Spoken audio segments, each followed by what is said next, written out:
Hey everyone, it's Sleepy Reader, aka Damien. Back with my three-part video again, where I'll do my comic book countdown, my look inside those comics from this past week that I am doing my very subjective thoughts on, and then a bit of a haul of stuff I've picked up, including this new Wednesday's comics, because it is Wednesday again. It took me an entire week to get around to doing this video. So we'll be looking at what I think are the comics from December 7th, because today's December 14th. And I only got 6 comics last week, and every last one of them felt like a horror comic. And I enjoy horror quite a bit, but it's not like the sole genre I want to read, so it felt a bit weird only having horror to read. And on top of that, I really thought about that. I was sitting in a cafe, Bullseye Bob's favorite cafe, the Refuge Cafe, Refuge Coffee House, great place here in Portland. And there was Christmas music playing, and I'm reading all this disgusting horror. And it's like, maybe this is the wrong mood right now. But anyway, I got through all the comics. I could blame that on me taking a whole week to read these 6 comics, but part of it was a number of them I was behind on, and so I was reading several issues at once. But anyway, I would say it wasn't my. There were 2 comics that I enjoyed a lot, some okay comics, and a few that, So it was sort of a so-so week, I guess. And it seems often the case when I get less comics in a given week that there'll be less stuff that excites me there. I guess it's just math. But here's what I'm drinking today: Mexican seltzer water, Mexican mineral water with a twist of lime. My daughter is madly in love with this stuff, and for a while we couldn't get any. I guess shortages and shipping problems or something. The guy at the store claimed, or a cashier at the store claimed, well, it was because bars always snatch up this mineral water. Maybe it's popular for some drink in a bar. I don't know. Or it's just the most trendy mineral water right now. I'm always on top of the trends. Gotta keep up with the young people. So, in at number 6 was Hexwire. This is by Tim Seeley and someone named Scotto Lavinia. That's not the. Let me look for the credits. But the artist is Zulima Scotto Lavinia. And the colorist is Valentina Cuomo. And I think it says that this is produced by a studio in Italy. And I thought there were some cool ideas in here. Basically, we're in a future with androids, but one of the androids makes a deal with the devil, not to sell her soul, but to buy a soul so that she will have a soul, I think, of her dead owner. But it's complicated to try to follow the story. I think maybe there was a disconnect between the art and the writing, or maybe there was a problem with Tim Seeley's writing, and I wasn't too crazy about the art style. It's one of those things that looked nice, but when you're actually trying to read it as a comic, wasn't the most helpful. Not totally horrible. It was an interesting comic, but I could imagine maybe picking it up in trade later or reading it digitally. And then at number 5 was Shock Shop, which I think maybe this might be the end. Both the stories, it's a fun flip book, and both the stories wrap up at this point with this issue 4, and a lot of Dark Horse comics now come in 4-issue volumes. So maybe if it's successful, Colin Bunn and the team of artists will get to come back and do another set of two stories. There's a lot of stuff I appreciate about this, and ultimately didn't feel like the stories really clicked. It feels like you could. So basically, each story was 40 pages. So in 80 pages of comics, we got 2 stories split up, and it just felt like there could have been more in those 40 pages for each story, perhaps. And perhaps not. I don't know. I could be wrong. But it left me sort of a little flat. It was somewhat interesting, and that's why it came in at number 5. In at number 4 is All Against All. And a certain rival comic book reviewer put this at his pick of the week. And I can see why he might have, but to me it didn't click so much. It's kind of a science fiction story, but it's quite horrific. And I think most of the flaws in it for me were in the way it was written. Again, kind of like Hex, where the writer didn't set up the story, for me anyway, in a way that it was easy for me to get into it quickly. So I felt like I was struggling through most of the first issue to get my bearings. And that can be good in science fiction where you have a sense of weirdness and stuff. But this just didn't seem like the right kind of foothold into the weirdness for me. I like the art, and I do like the basic concept, but it even by the end of the issue, it hasn't revved up to the point where I'm really clear how all this works or what's going on or why I should continue reading this comic. So again, another one I might pick up at a later time. Might also depend on what I hear people, like the people who are loving issue 1, are they still raving about it by issue 6? That could make a difference on whether I end up buying more of it in some format. In at number 3 is Little Monsters.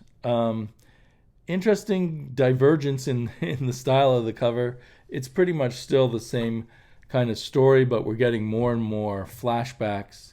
This is proving to be quite a slow burning horror story, but it is an effective sort of post-apocalypse with children vampires, and we're slowly getting little more pieces of the puzzle to some extent of what's going on in the background, and slowly getting a slightly wider view of the world in which they exist, of which we had a very narrow view at first. I guess matching the fact that they were immortal children who never left this one part of a city that one part of ruined city that they live in. Still loving the art and everything like that. So, yeah, it was fun. It was fun. But a lot more fun has been Night of the Ghoul, with fantastic art by Francisco Francavilla, a very, to me, intriguing kind of setup with this mysterious, forgotten movie called Night of the Ghoul and what secret is hidden behind it. And this was the final issue. It came in 3 really thick issues, and before that was an Amazon original. Scott Snyder on the script.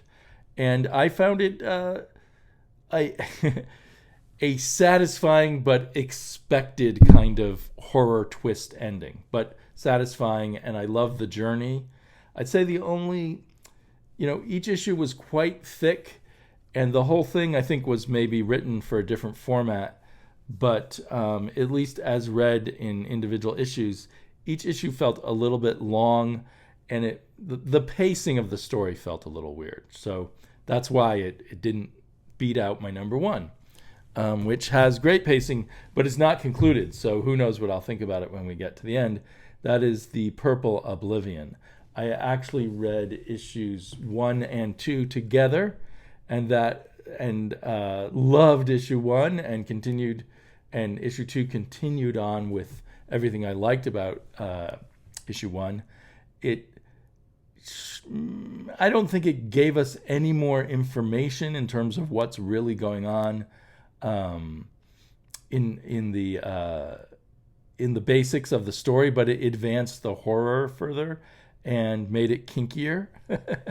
So for some reason, issue 2 does not have the nice cardboard kind of thicker cover to it that issue 1 had, unfortunately. Maybe finally Sumerian, who used to be not Mammoth, what were they called? Behemoth, who's now Sumerian. Maybe they're having to cut some corners financially a little bit. They're keeping the price at $3.99. It is a slightly smaller comic, And I don't know if that means this one is from Europe or not, and has been shrunk down from an album. Somehow it feels like an American comic to me, but that could be my imagination. So what was I saying? And they give you a lot of pages. So anyway, this is a weird, twisted horror story.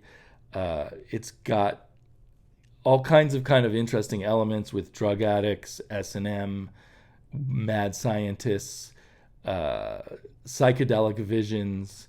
There are moments where I kind of thought of, and the art is really good by, we'll be looking at by Diego Simone. At times I thought of Charles Burns comics. At times I thought of, I don't know, punk rock groups like man, I hate when I'm on camera and I can't think of the groups. Glenn Danzig's old punk rock group. It'll come to me too late. Anyway, had a great energy. So this kind of topped off my little week of reading and made me glad I had horror comics, and definitely threw into my mind doubt where I'm occasionally thinking now about taking some time off of buying new comics and having a pull list just to catch up on all or some of the other comics I've been buying and just get some other reading in, because I love doing the weekly thing, but it kind of takes up a lot of my bandwidth for comic book reading and for doing comic book videos. But I also love doing these countdowns, so I'm really kind of torn at the moment. But during much of the week, as I was reading some of those other comics, I thought, I could just do without new comics for a while. And then I hit the Purple Oblivion, and I said, I definitely want to keep reading this on a monthly basis.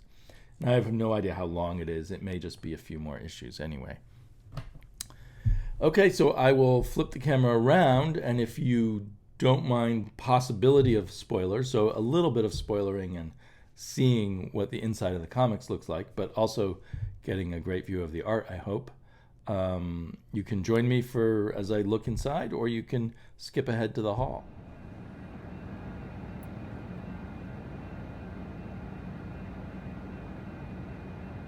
All right, so let's take a look inside these 6 comics, starting with my number 6 one, Hexware.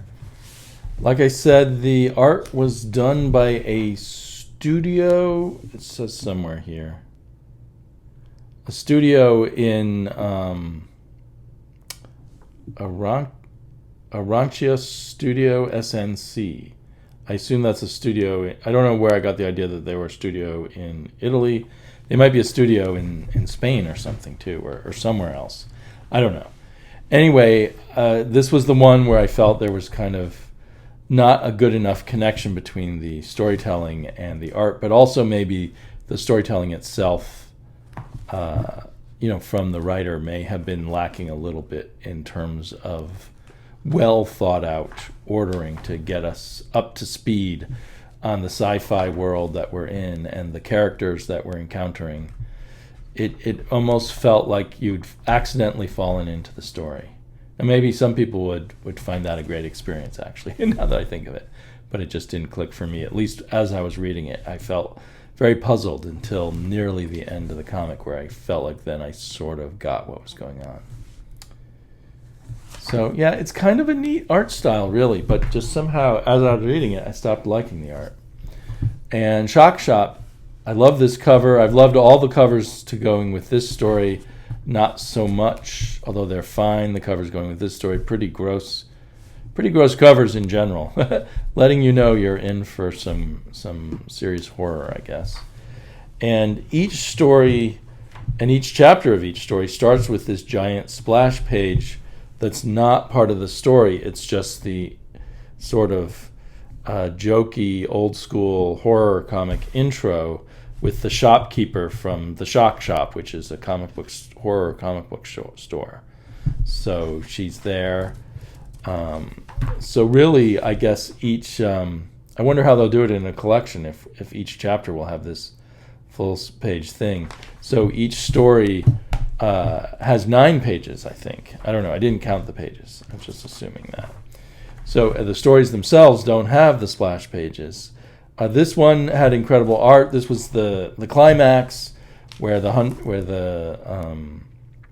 people on the camping trip now know they're being hunted by monsters, and they eventually discover the monsters are shape changers, which is strange because these monsters are huge, and they are such that you can't even grasp how they would work physically, like how they could move or function. But they are pretty horrifying, and there is a bit of a twist here. Not one that's that unexpected when you think of horror stories about shape changers. I really like the art in this one, and it just felt like there was supposed to be more layers of psychology about couples and friendships than was fully achieved. And I guess this one, which was about a guy with a haunted house, with 3 familiars in the house. I guess they were invisible spirits that when you saw them, they were really gross. And how that interacts with his divorce, in a sense. I don't know. This one even less clicked with me, but potentially it could have been. I can see the elements that could have made quite a nice story. Maybe I just also wasn't less into the artwork on this one than the other one of these two. And then All Against All had very cool art by Casper Wingard. And I think Casper's art is different here than I've seen it elsewhere. Maybe more detailed, more intense. Did he do his own coloring? I think so. I don't see a colorist listed. I don't remember if he's done his own coloring in other books. So there's some aliens, and they're in a habitat where we eventually learn, I think, that they found this genetic material on a dead planet Earth, and they've revived it and brought it back and put it in this habitat where they're studying it because they're looking for good genetic material to add to their own genetic mix. And they're in a war, and the rest is unclear. There is something up here that's an introduction that kind of explains some of this. Without that, I would have understood even less. But I'm still trying to relate all the characters to each other, and everything was hard. It is a really cool looking comic. So I don't know. If I'm having a slow week, I might jump on it. Or like I said, if I hear people raving about the next few issues, I could still jump into it. Little Monsters is chugging along, sort of as expected, I guess. Like I said, we got some nice flashbacks. We learned one of our characters was kind of a little homeless girl who was given work during the Victorian era, or maybe even earlier, but then is kicked out of the house for not behaving herself well, and appears to encounter a vampire. And then we don't get the rest of the story yet. And then we get her or him. Wait, is that? The one flaw is it's sometimes hard to tell all the different kids apart. Like you can tell them by their who has longer hair or shorter hair and stuff like that.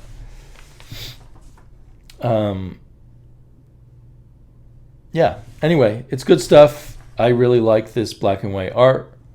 It is funny if you compare it to the old black and white art, like, say, in the Marvel or Warren magazines in the 70s. The level of detail is much lower. But anyway, it looks cool. Talking about look cool, Francisco Francavilla, getting a large chunk of him doing interiors, because mostly you see covers by him these days, is a super treat. That alone makes Night of the Ghoul worth it.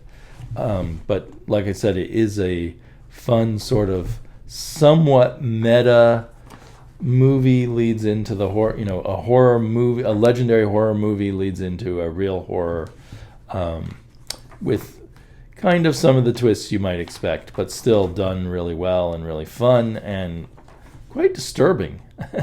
There's a number of scenes in here that were very disturbing, and if it was done in a different art style, it would have been even more disturbing. Francavilla has this more less is more kind of style. I mean, there's a lot of ink on the page, but he doesn't go in for like intense gross out detail or anything like that. And for that I was kind of relieved. But I think of him as being in the Gene Colan School of Art, for those of whom that means something. And not that he's exactly like Gene Colan. The one thing I notice is his faces have subtle expressions on them, but he doesn't go in for a lot of detail on the facial expressions. And that can be a plus or a minus depending on some scenes. So we constantly get scenes from the movie interspersed with scenes from what's going on in the present. Scenes from this old movie that was burned. So it's like just little bits of celluloid left. And by this issue, things really merge together, both the movie and the making of the movie, and then these people in modern times dealing with the movie. So yeah, if you're a horror fan, I think, or a fan of Francisco Francavilla, or a fan of Scott Snyder, to me the weakest part is kind of the Scott Snyder writing. Scott Snyder I appreciate in a lot of ways, and then in some other ways his writing style can frustrate a little bit with the way he paces things and the wordiness. But anyway, if any of those elements interest you, I think for any one of them, this is worth looking up. You can get it on Comixology. I think if you have Prime, Amazon Prime, you can read it for free now. Before it was part of the extra paid Comixology. Bouncing the camera around. The extra paid Comixology service, but now I think it's part of Prime. So here's the Purple Oblivion. I'm just going to show issues 1 and 2. Really like this art by Diego Simone, and the coloring was really cool too. Love not just his art, but his panel-to-panel pacing is really good. And this is a super creepy horror story. We don't know everything that's going on, but we have an interesting cast of characters. This woman who is, I guess, both a drug pusher, maybe an assistant to a mad scientist, and a what would you call it? And a S&M mistress. And we get all sides of her here. And we get very trippy drug scenes. Let's see.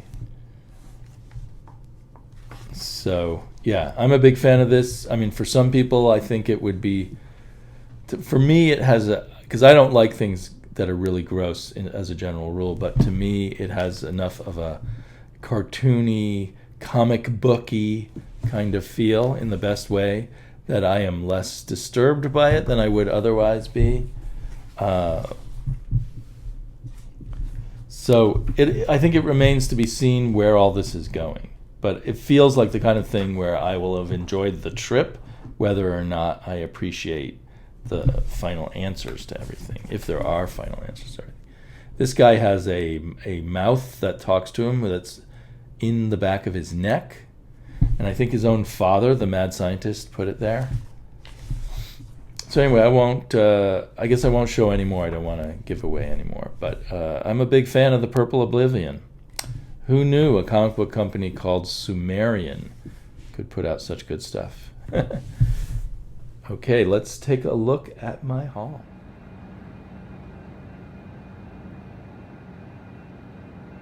Let me show you first what I got at the comic book store at Cloud9 today. The second volume of Friday, this really cool series from Ed Brubaker and Marcos Martin came in. I think each volume contains 3 issues, so they're pretty small. And for whatever reason, they are smaller than a comic book. Whoops, that's a small comic book there. Smaller than a comic book size. I'm not sure why.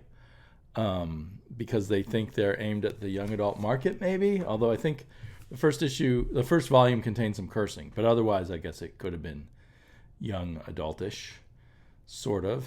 Although there was also the whole thing where the characters kissed and discovered they didn't have any sexual chemistry, and I don't know if that's such a young adult thing. Anyhow, I'm really excited for the next 3 issues of Friday. I think it appears on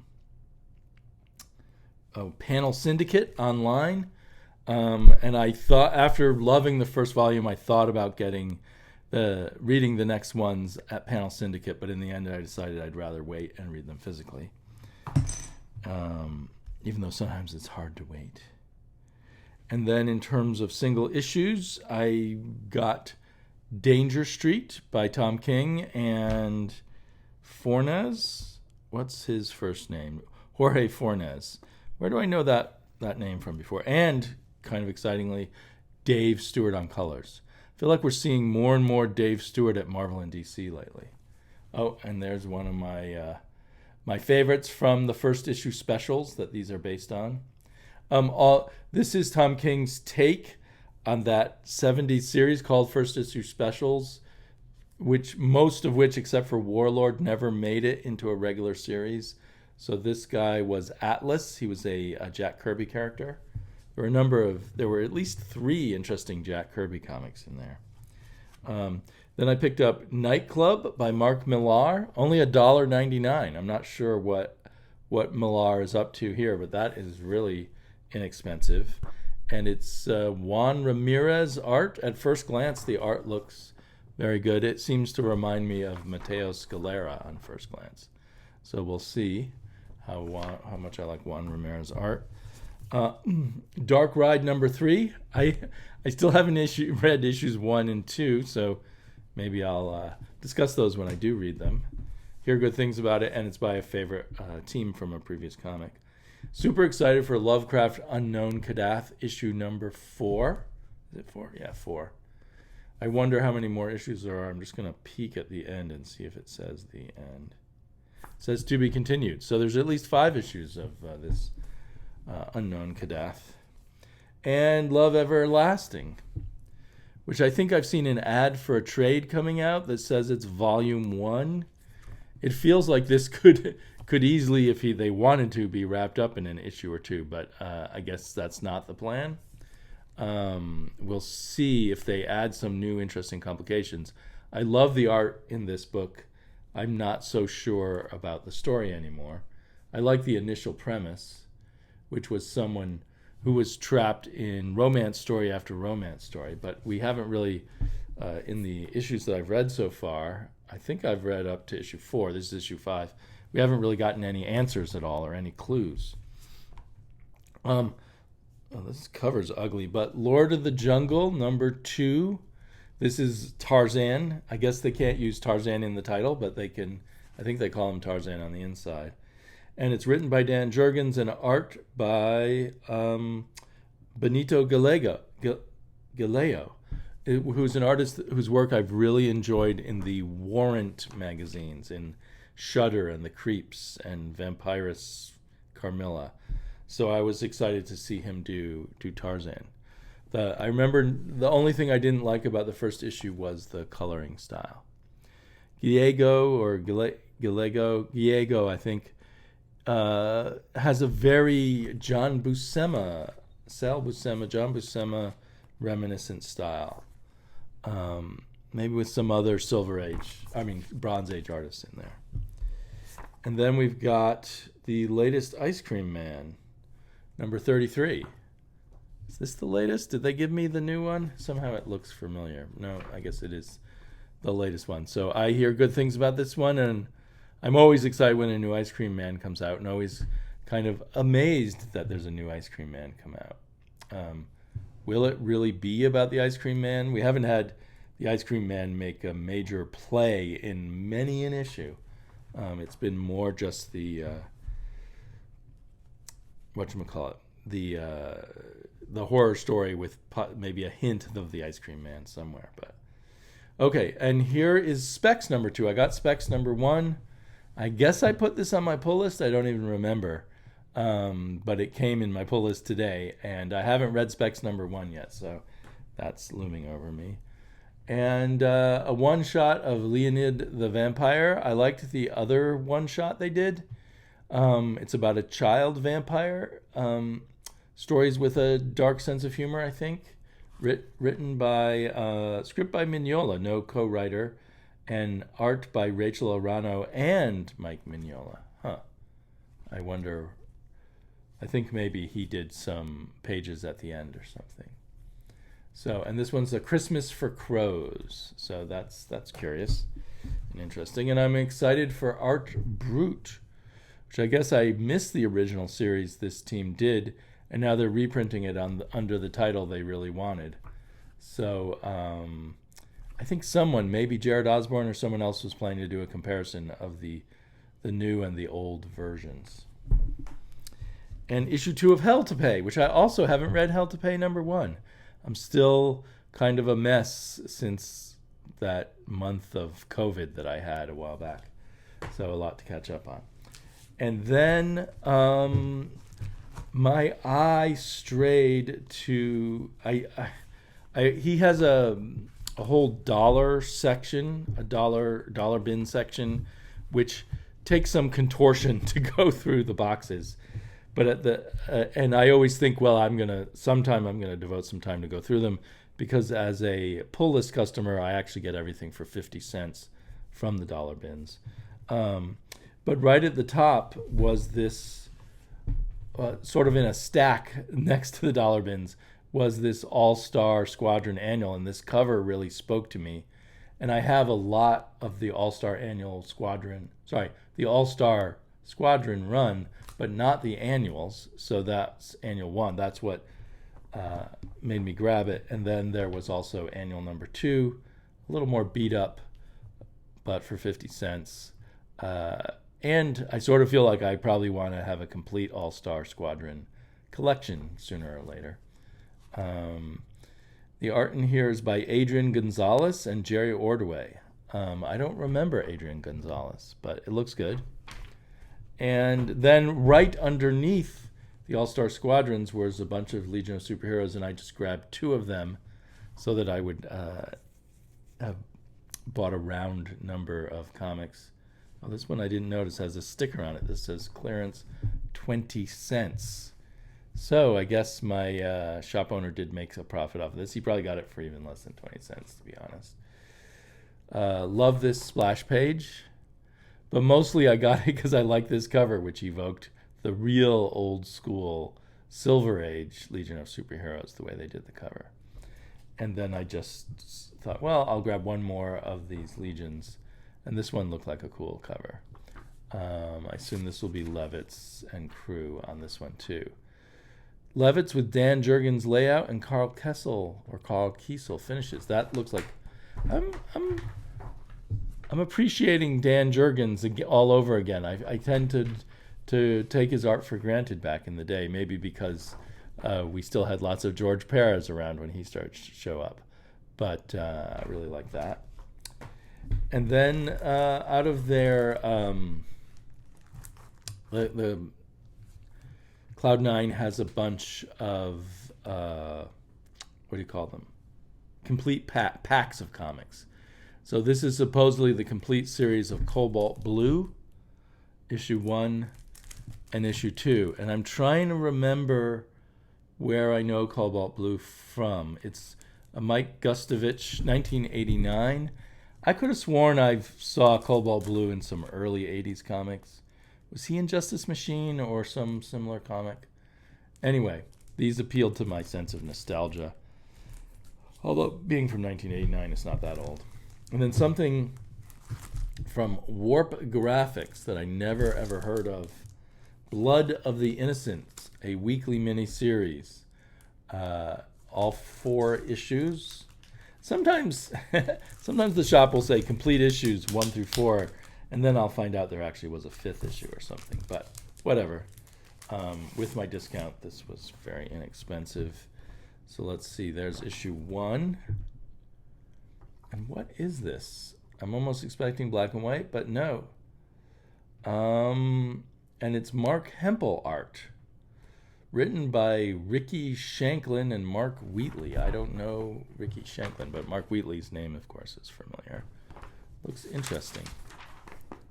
So we'll see what the blood... I think it's Dracula and Jack the Ripper. I thought, looking at the cover where it said Dracula, Jack the Ripper, that would be separate stories, like an anthology book. but it looks like maybe I'm wrong. It's hard to be sure. That's issue 1. Issue 2, we got a naked Dracula out in the sun, getting a tan, some sexy time, or burning up. Yeah, looks like a continuing story, not a anthology series. So, kind of an art style that you don't see anymore. That was popular for a while in maybe 80s indies. Is this the 80s though, or is this the 90s? 1985. I feel like I used to know who did Warp Graphics. It was related to something else somehow. Maybe they were originally publishers of Portfolios or something like that back in the 70s when Portfolios were big. I'm just guessing. I don't think there's the comic book Warp. What's it called? Warp, that came out from First Comics.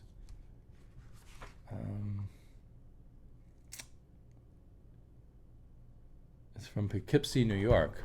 I like these splash pages here. Anyway, so there's that, but that's not all. So that was from the shop.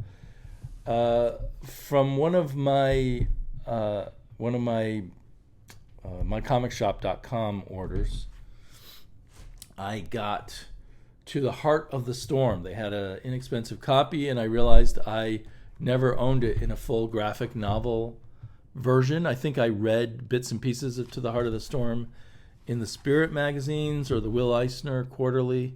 So now I have the whole thing, which is about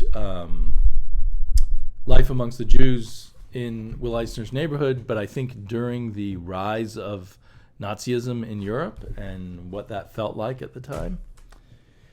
And finally, but not the huge monster of my hauls, is this box set of the first 50 issues of Love and Rockets in a fancy box set, hardback, matching things. I think this is a fantastic addition. The quality is really great. There's only one flaw, which is it's almost impossible to get the books out of the box. And you have to kind of tip it over and start sliding things out. So that's why I left this one out, so I could pull them out. This is actually the final volume, the book of extras, which they call From Rockets to Love. And it has different sections: critics, clippings, comics, capers, and covers. And I'm not sure the difference between the critics and the clippings. And it may be odd that I'm skipping to the last book, but I've looked through this book the most, and I've started reading volume 1. So I guess the clippings are like newspaper and magazine articles presented as clippings straight from those magazines or newspapers. And this looks like even like a clipping from a fanzine or something. And at the beginning is, I guess, what you might consider more serious articles about him. I mean, this is something published in Greed. I don't know what Greed was. I almost wish it was done in clipping form too, so we could see what the format of Greed was originally. And the very first thing in here, before the table of contents, is Gary Groff's first review of Love and Rockets, before he started publishing it. Although maybe he already knew he wanted to publish it or was going to publish it when he wrote this review. I don't know. But the Brothers Hernandez first published it as a kind of one-shot zine, which they sent to the Comics Journal, which Gary Groff runs, and which is what Fantagraphics is founded on, so to speak. They sent it to them to review in hopes of getting some free publicity. And not only did they get free publicity, they kind of ended up with the perfect patron publisher for their series, I think. But it definitely was triggering to me, because Gary Groff couldn't just say how great Love and Rockets was. He had to say how crappy other comics were and what a bunch of morons the readers of those comics are. It's a sharp, snappy parody of superheroes, Japanese monster movies, formula plots, dime store mentality, melodrama, horror flicks, pulp fiction, in short, everything that the particularly low breed of illiterate comics fan cherishes above everything better. That's me. He's pointing a finger right at me and saying, you are a low breed. So basically telling me not to read Love and Rockets, I guess. He also goes on to put down, somewhere in here, put down Steve Gerber also. So to me, that is really a turnoff. But so I kind of wish I had not read this thing first.